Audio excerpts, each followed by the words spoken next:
আসসালামু আলাইকুম, কেমন আছেন সবাই? আশা করছি অনেক অনেক ভালো আছেন। আমার হাতে দেখতে পাচ্ছেন বেশ কয়েকটি নোট এখানে রয়েছে, ব্যাংক নোট। এই নোটগুলো আমি আজকে কালেকশন করেছি। প্রথমেই আছে 60 টাকার স্মারক নোট, যেটি ভাষা আন্দোলন উপলক্ষে 2012 সালে বেরিয়েছিল নোটটি।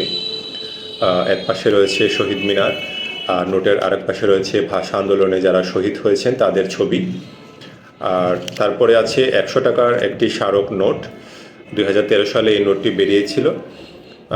দেখতে পাচ্ছেন নোটটি বেশ সুন্দর। এদিকে বাংলাদেশ জাতীয় জাদুঘরের একটি ছবি রয়েছে। তারপরে আছে 1976 সালে বের হওয়া 1 টাকার একটি ব্যাংক নোট বাংলাদেশের। এই নোটটি বেশ সুন্দর এবং যারা কালেক্টর আছেন তাদের কাছে এই নোটটি অনেক প্রিয়। তারপরে আছে 2017 সালের 50 টাকার নোট। এটি আসলে এখন বাজারে নতুন খুব একটা পাওয়া যায় না, আমি সংগ্রহ করেছি। তারপরে আছে দেখতে পাচ্ছেন এটি একটি বিদেশি নোট, ইথিওপিয়া।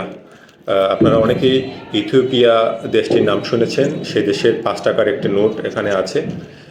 এই নোটটি খুবই সুন্দর, দেখতে পাচ্ছেন আপনারা। আমি অবশ্য পর্যায়ক্রমে চেষ্টা করব সবগুলো নোট নিয়ে বিস্তারিত ভিডিও তৈরি করার। তারপরে আছে সার্বিয়ার 10 টাকার একটি নোট, আপনারা দেখতে পাচ্ছেন। আমি টাকা বলছি এই কারণে, কারণ আমি আসলে এই তিনটি দেশের মুদ্রার নাম এখনও জানি না সঠিক, পরে আপনাদেরকে জানাতে পারবো, এই জন্য আমি টাকাই বলছি সবগুলোকে।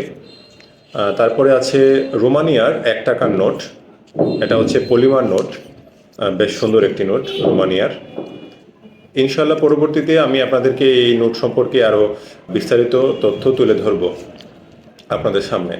তো আশা করছি ভিডিওটি আপনাদের কাছে ভালো লেগেছে। আগামীতে আপনারা আরও কী কী দেশের নোট সম্পর্কে জানতে চান বা ভিডিও দেখতে চান অবশ্যই কমেন্ট করে জানাবেন। সবাই ভালো থাকবেন। আসসালামু আলাইকুম।